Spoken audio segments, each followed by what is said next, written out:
lagi saya mengatakan ini adalah sebuah video yang sangat menarik sekali. Kalau kamu ingin bagaimana tahu caranya menarik keberlimpahan di dalam hidup kamu, sahabat saya. Dan sekali lagi saya mengatakan disclaimer on, dan video ini adalah murni dari hasil pengalaman pribadi saya. Apa yang ingin saya sharingkan ini kepada kamu sahabat saya memang benar-benar pure pengalaman saya. Artinya ketika saya berada di titik terendah hidup saya, utang menumpuk, gaji sudah 0 rupiah, bahkan minus karena ada utang yang harus kita bayar, dan anak sakit, istri dalam kondisi hamil. Tentu saja uang yang semakin menipis ini bahkan membuat kepala kita semakin nyut-nyut. Kita bingung dong, bagaimana kita rasanya memutar uang. Uang gak ada, pinjam sana pinjam sini, tapi yang dipinjam juga merasa apatis dengan kita. Dan tidak itu saja, mereka gak yakin, nanti kamu gak bisa bayar, katanya. Saya sangat antusias untuk sharing video ini karena apa? Karena memang tujuan hidup saya membuat video ini adalah sebuah video yang bisa jadi menginspirasi buat kamu semua, kamu-kamu yang mau untuk belajar, bertumbuh, berkembang, menjadi berkat yang dapat mengubah hidup. Oke sahabat saya, karena ini adalah sebagai pembahasan yang sangat menarik sekali. Pembahasan yang bisa jadi ini adalah saat ini yang kamu butuhkan, yaitu abaikan logika kamu kalau kamu benar-benar ingin merasakan keberlimpahan. Sekali lagi saya mengatakan ini adalah sebuah video yang sangat menarik sekali. Kalau kamu ingin bagaimana tahu caranya menarik keberlimpahan di dalam hidup kamu, sahabat saya. Dan sekali lagi saya mengatakan disclaimer on, dan video ini adalah murni dari hasil pengalaman pribadi saya yang saya gabungkan dari sebuah teori-teori yang saya ambil dari para mentor saya. Ada Dr. Joe Dispenza, J. Bob Proctor, Napoleon Hill, kemudian Earth Nightingale, Greg Braden, dan masih banyak lagi yang tidak bisa saya sebutkan satu persatu. Dan apa yang saya terapkan dari mereka, inilah yang saya praktikkan di dalam hidup saya. Dan puji Tuhan, apa yang saya sharing kepada kamu ini bukanlah berdasarkan dari teori semata, tetapi ini adalah sebuah yang namanya praktik.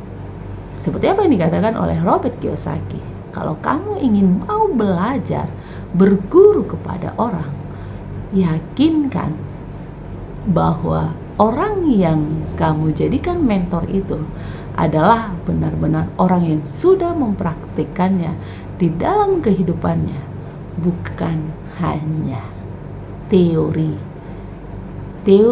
dan teori. Inilah yang disebut oleh Robert Kiyosaki sebagai guru fake, katanya. Jadi kembali semua kepada sahabat saya, ini adalah berdasarkan pengalaman pribadi saya, murni berdasarkan pengalaman pribadi saya. Kalau kamu mau belajar, kamu membuka pikiran kamu sedikit, yuk mari kita sama-sama belajar untuk membuat hidup kita lebih berlimpah. Oke? Dan topik ini adalah bagaimana abaikan logika kamu kalau kamu benar-benar ingin berlimpah dalam hidup kamu. Oke sahabat saya, sebelum kamu tonton video ini, alangkah baiknya kamu tonton dulu video saya, yaitu mengakses keberlimpahan dengan dari gaji 0 rupiah. Ini adalah sebagai part kedua dari kelanjutan keberlimpahan. Jadi sahabat saya, kenapa saya membuat video ini? Karena sekali lagi saya katakan, untuk berada di titik terendah itu atau berada dalam masa-masa sulit perekonomian kamu, itu sama sekali tempat yang sangat tidak menyenangkan. Apapun yang kamu katakan bahwa uang tidak dibawa mati, atau lebih bagus miskin tetapi bahagia, atau slogan-slogan apapun yang kamu katakan. Pada kenyataannya, kebenaran di dalam hidup kita ini mengungkapkan bahwa tanpa uang, memang uang tidak dibawa mati, tetapi tanpa uang hidup itu rasanya mau mati. Ayo, benar nggak? Benar nggak? Iya benar, itu benar banget. Jadi kalau kamu orang yang sefrekuensi yang mengatakan uang adalah akar kejahatan, uang itu pembawa kehancuran, kekayaan itu orang kaya tidak memiliki surga, please jangan ikutin ini, karena ini bukanlah tempat yang nyaman buat kamu. Tetapi kalau kamu ingin bagaimana menarik keberlimpahan itu di dalam hidup kamu, dan keberlimpahan itu kamu jadikan sebagai sarana untuk membuat hidupmu lebih bertumbuh, ayo boleh dong kita bergabung di sini. Tapi sebelumnya silahkan tulis dulu di kolom komentar, like dan subscribe bila video ini benar-benar menginspirasi kamu. Jadi apa yang ingin saya sharingkan ini kepada kamu sahabat saya memang benar-benar pure pengalaman saya. Artinya ketika saya berada di titik terendah hidup saya, utang menumpuk, gaji sudah 0 rupiah, bahkan minus karena ada harus utang yang harus kita bayar, dan anak sakit, istri dalam kondisi hamil. Tentu saja uang yang semakin menipis ini bahkan membuat kepala kita semakin nyut-nyut. Kita bingung dong, bagaimana kita rasanya memutar uang. Uang gak ada, pinjam sana pinjam sini, tapi yang dipinjam juga merasa apatis dengan kita. Dan tidak itu saja, mereka gak yakin, nanti kamu gak bisa bayar, katanya. Ayo, kamu pasti gak berada di posisi itu. Dan kamu pasti akan mengatakan, kok hidup saya seperti ini ya? Salahku apa ya Tuhan? Atau apakah ini karma bagi saya? Ataukah apakah ini kutukan buat orang tua saya, maka hidup saya seperti ini? Dan kamu akan menyalahkan sesuatu. Dan akhirnya apa yang terjadi? Tebak sahabat saya, tebak. Apa yang terjadi ketika kamu selalu memikirkan hal-hal yang membuat kamu menderita? Maka percaya, karena saya sudah mempraktikannya, maka hidupmu akan semakin menderita. Ya. Jadi seperti yang saya katakan kepada kamu, bahwa di titik terendah hidup saya itu adalah saya membenci seseorang. Saya selalu mengatakan bahwa saya berada di sini adalah karena dia. Saya akan balas dendam kepada kamu. Lihat, buktikan, saya akan pasti jauh lebih baik kepada kamu. Saya tidak akan pernah bisa melupakan rasa sakit hati saya kepadamu. Saya akan ingat itu. Saya dendam sekali, saya benci sekali kepada orang itu. Dan percaya, seluruh apa yang saya tanamkan, kebencian saya kepada seseorang itu, tanpa saya sadari, itu sedang membentuk pola kehancuran saya. Kenapa? Karena saya sangat senang membangkitkan kemarahan saya. Saya sangat senang membangkitkan kebencian saya. Saya tidak akan pernah berhenti mulut ini untuk menaruh dendam, kebencian kepada dia. Bahkan saya selalu akan mengingatnya. Awas kau ya. Itu adalah sebuah kata yang tidak pernah lepas. Apalagi kalau mengingat dia, air mata saya langsung terburai. Karena apa? Karena terlalu sakit yang saya rasakan. Nah, pada akhirnya apa yang terjadi ketika saya menaruh dendam, menaruh kebencian kepada seseorang itu, yang terjadi adalah saya enggak mengubah hidup saya sama sekali. Saya tidak mengubah hidup saya. Bahkan hidup saya semakin parah. akhirnya di episode keberlimpahan, mengakses keberlimpahan, saya mengatakan bahwa pada akhirnya hidup itu adalah bukan tentang siapa orang yang membuat kamu menderita, tetapi bagaimana respon kamu terhadap apa yang sudah dilakukan. Respon kamulah yang paling penting. Jadi sahabat saya, ketika saya menyadari bahwa ketika saya semakin lama menyebar kebencian, menanam rasa dendam, rasa sakit hati, ternyata tidak mengubah hidup saya. Hidup saya semakin parah. Bahkan ketika akhirnya karma berjalan di dalam hidup saya, artinya orang yang sudah menaruh saya seperti ini, ternyata saya dapat kabar yang menjelekkan, yang kabar mungkin bagi saya itu adalah kabar sukacita, yaitu ada sebuah balasan yang sepantas yang sudah dibuatnya sama saya. Saya mengatakan syukur, rasakan itu, mampus kau. Itu secara refleks saya katakan. Dan apa yang terjadi sama saya ketika sebuah karma itu datang ke dalam hidup saya? Rasanya saya puas sekali melihat dia dalam kepahitannya, kegetirannya, tertatih-tatihnya. Saya puas sekali. Akhirnya dapat kau kan, dapat kau, mampus kau, rasakan itu. Nah, tapi ketika ada sebuah kepuasan itu di dalam hidup saya, melihat orang yang sudah menyakiti saya akhirnya mendapat karmanya, pada akhirnya hidup saya nggak ada perubahan apapun.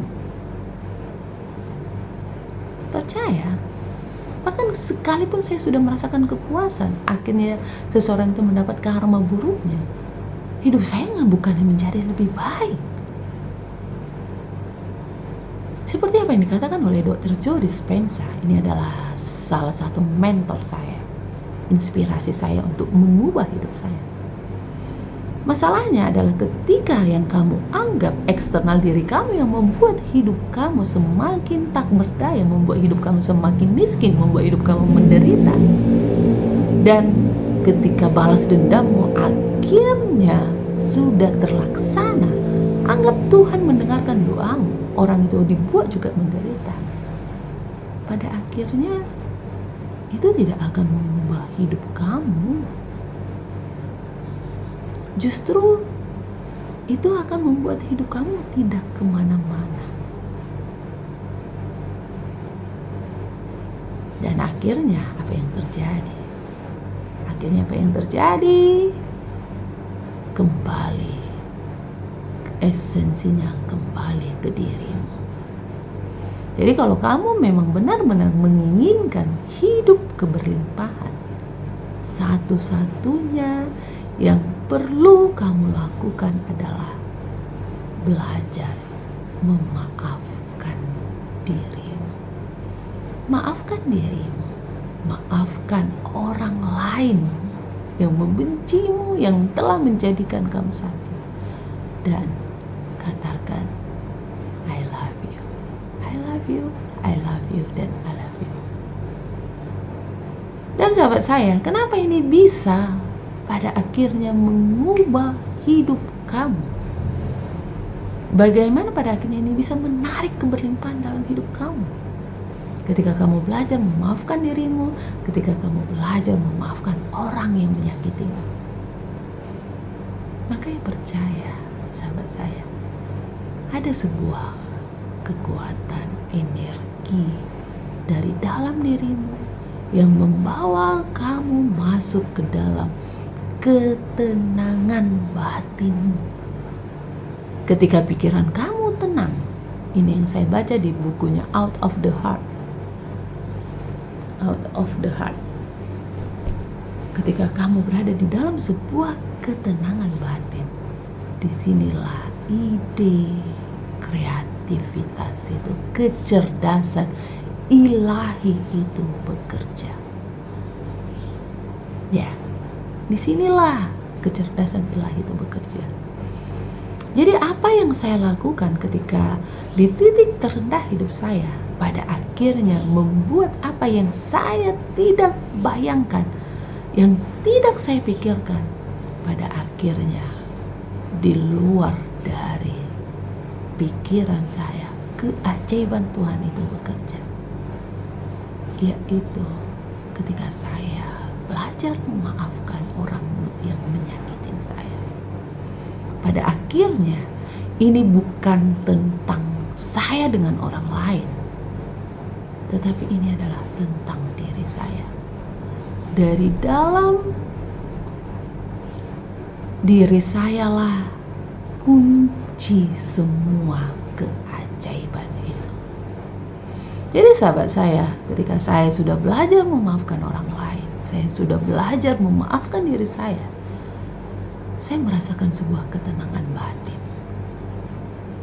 Dan di dalam ketenangan batin itulah ada sebuah kecerdasan ilahi yang menuntun saya. Apa yang harus saya lakukan di saat masa-masa sulit saya, sahabat saya. Dan saya nggak tahu, tiba-tiba ada sebuah intuitif saya yang bekerja. Saya diarahkan ke sebuah pengalaman dari menarik pengalaman-pengalaman orang lain yang saya baca bukunya channel Stargate the Book. Stargate the Book. Disinilah alam semesta ini mengarahkan saya bagaimana saya bisa menarik keberlimpahan itu dalam hidup saya. Melalui apa? Disinilah saya banyak belajar dari Joseph Murphy, yaitu bagaimana kita menghamili pikiran bawah sadar kita.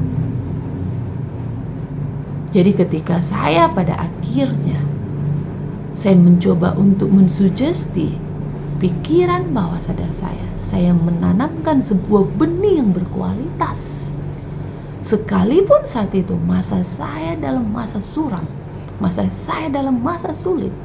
Ingat di episode mengakses keberlimpahan, bagaimana sulitnya ketika saya memulai sebuah usaha saya. Di awal-awal usaha saya dengan modal ratusan juta, income yang saya dapatkan itu hanya 10.000, 20.000, 30.000, nggak lebih dari 100.000. Sementara angsuran saya saat itu harus saya bayar, cicilan saya 4 juta, lain lagi dengan gaji karyawan saya, lain lagi dengan biaya operasional saya. Jadi sangat mustahil dengan nggak lebih dari 100.000 penghasilan saya dapat menutup semuanya. Dan disinilah sebuah kenyataan itu akan menghentikan langkah saya. Melalui apa? Melalui sebuah pikiran ketakutan, pikiran kekhawatiran. Jadi sahabat saya, disinilah saya mengatakan, abaikan logika kamu kalau kamu ingin benar-benar menarik keberlimpahan. Jadi ketika kamu berada di dalam sebuah kondisi kenyataan, sebuah kondisi yang membuat kamu begitu bebanmu terasa berat, ingat ini sahabat saya, jangan pernah bermain di zona pikiran. Please, out of your mind and get into your soul, katanya. Keluarlah dari zona pikiran kamu, tetapi masuklah ke zona batin kamu. Inilah yang saya lakukan ketika saya sudah tidak tahu bagaimana harus memikirkan masalah saya. Jadi kalau kamu berada di zona pikiran kamu, ingat sistem kerja pikiran. Pikiran itu sifatnya adalah bagaimana agar kamu tetap berada di zona nyaman kamu. Pikiran itu gak suka dengan pikiran sebuah experience yang tidak pernah kamu ketahui sebelumnya. Apalagi jika sebuah keadaan itu membuat kamu merasa tidak nyaman, maka apa yang terjadi? Maka pikiranmu akan mengaktifkan sensor alertnya, warning. Warning. Dalam bahaya. Kamu dalam bahaya, kamu dalam bahaya. Kondisi kamu tidak memungkinkan, usaha kamu tidak berjalan. Kamu harus memiliki sebuah hutang, kamu harus memiliki kewajiban untuk membayar karyawanmu dan bla bla bla bla bla. Dan perhatikan, seseorang yang selalu berada di dalam zona pikirannya, maka disitulah awal dari kehancuran. Ya, awal dari kehancurannya. Disinilah pikiranmu akan menarik kamu ke dalam sebuah keterbatasan, sebuah kekurangan. Secara tidak langsung kamu menikmati sebuah sugesti yang dikirimkan pikiranmu. Dan itu akan membentuk, mensugesti program pikiranmu. Jadi apa yang terjadi ketika kamu berada di dalam zona pikiran? Apalagi ketika jalan keluar itu tidak langsung kamu temukan. Pikiran akan mendesak kamu. Pikiran akan memaksa kamu harus mencari jalan keluarnya. Akhirnya ketika kamu semakin terpengaruh oleh pikiran kamu, awas, depresi akan menantimu. Dan dari depresilah akan berkembang kepada sebuah ketidakpercayaan keajaiban itu, keajaiban Tuhan. Dan ketika kamu mulai apatis dengan hidup ini, yang terjadi adalah hidup akan mempermainkan kamu melalui pikiran kamu yang sangat kacau. Jadi ketika pikiranmu semakin kacau, disinilah awal segala awal penyakitmu. Dan percaya, ketika kamu berada di dalam pikiran, di dalam kekuranganmu, di dalam hal-hal yang terasa sangat sempit buat kamu, kamu tidak akan pernah mengakses keajaiban itu. Jadi, please, ketika kamu berada di dalam beban yang begitu berat, sama seperti apa yang saya rasakan ketika bertubi-tubi menghadapi masalah, menghadapi diri saya, ada sebuah pengalaman yang sangat penting yang ingin saya bagi kepada kamu. Cobalah alihkan pikiran kamu, beralihlah dari pikiran kamu ke perasaan kamu. Swear, serius ini sahabat saya, benar. Ini adalah kuncinya. Jadi kenapa ketika banyak sekali, seperti yang kita ketahui, sebuah keluarga di Hawaii yang seorang kepala keluarga yang menghabisi istri dan anak-anaknya karena tidak kuat menghadapi pinjaman online. Demikian juga seorang kasus di Indonesia yang baru-baru ini sangat fenomenal, yaitu seorang bapak mengajak istri dan anaknya untuk bunuh diri akibat pengusaha yang mengalami kerugian atau kolaps di masa corona. Kenapa? Karena mereka berada di dalam zona main.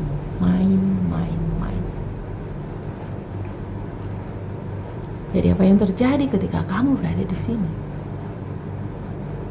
Kamu akan semakin menderita. Sama seperti ketika saya berada di dalam situasi titik terendah saya. Jika saya mengikuti pikiran saya, mungkin saya tidak akan menjadi seperti ini. Tetapi saya bersyukur, seperti yang saya katakan, salah satu kelebihan ketika kamu berada di titik terendah hidup kamu adalah disitulah alam semesta sedang berkonspirasi untuk membentuk hidupmu jika kamu bersedia mentransformasikan sisihkan atau memindahkan dari permainan pikiranmu ke permainan hatimu. Benar, tidak semudah itu. Karena pada akhirnya kenyataan itulah yang membuat kita susah mengontrol pikiran. Kita lupa pada sebuah realitas hidup kita, bahwa realitas itu diciptakan di dalam hati, apa yang kita yakini di dalam hati kita dan dipercayai oleh perasaan kita. Jadi ketika kamu ingin mau keluar dari zona kekurangan kamu, kemiskinan kamu, masuklah ke zona hati.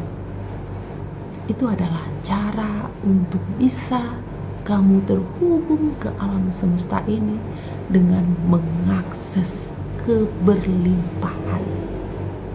Kunci keberlimpahan itu adalah satu,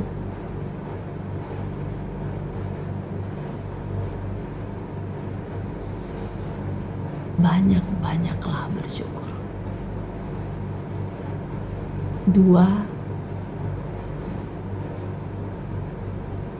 bersabarlah katanya. Yang ketiga, masuklah ke dalam keheningan kamu. Percaya sahabat saya, kamu akan dituntun oleh alam semesta. Jadi ketika saya mulai masuk ke dalam meditasi saya masuklah kamu ke dalam keheningan kamu. Ini dapat kamu lakukan melalui meditasi kamu. Jadi ketika saya masuk ke dalam meditasi saya, disinilah saya mulai belajar menenangkan pikiran saya dan mengaktifkan kekuatan the power of heart saya. Karena pada dasarnya gelombang elektromagnetik yang terbesar di dalam hidup kita itu ada di hati kita.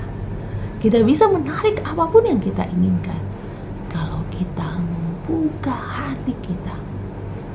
Jadi sahabat saya, ketika saya pada akhirnya dari kekurangan saya yang puji Tuhan saya mengatakan, pada akhirnya ketika usaha yang saya awalnya dirikan itu tertatih-tatih, dan puji Tuhan saat ini Tuhan kasih berkat untuk bisa mengelola 6 cabang dari usaha saya.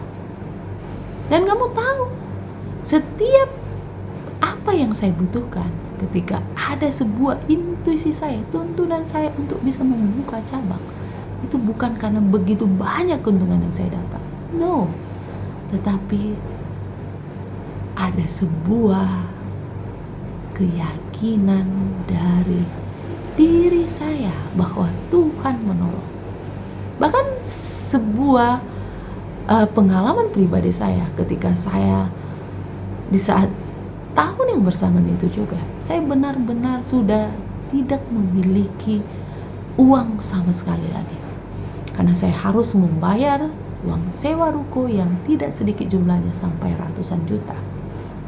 Dan tetapi intuisi saya menyatakan bahwa saya harus membuka cabang lagi. Saya sendiri mengatakan, dari mana uangnya Tuhan? Tetapi intuisi saya begitu kuat menuntun saya, kamu harus buka cabang, lakukan saja. Dan pada akhirnya hanya modal sewa yang bisa saya bayar. Tiba-tiba ada sebuah berita yang saya tidak tahu apakah ini adalah cara konspirasi alam semesta untuk menolong saya. Tiba-tiba adik saya menelepon saya dan mengatakan, ada uang mama yang menganggur, dan dia mengatakan kalau siapapun anaknya yang membutuhkan uangnya, dia bisa uang itu bisa dipakai.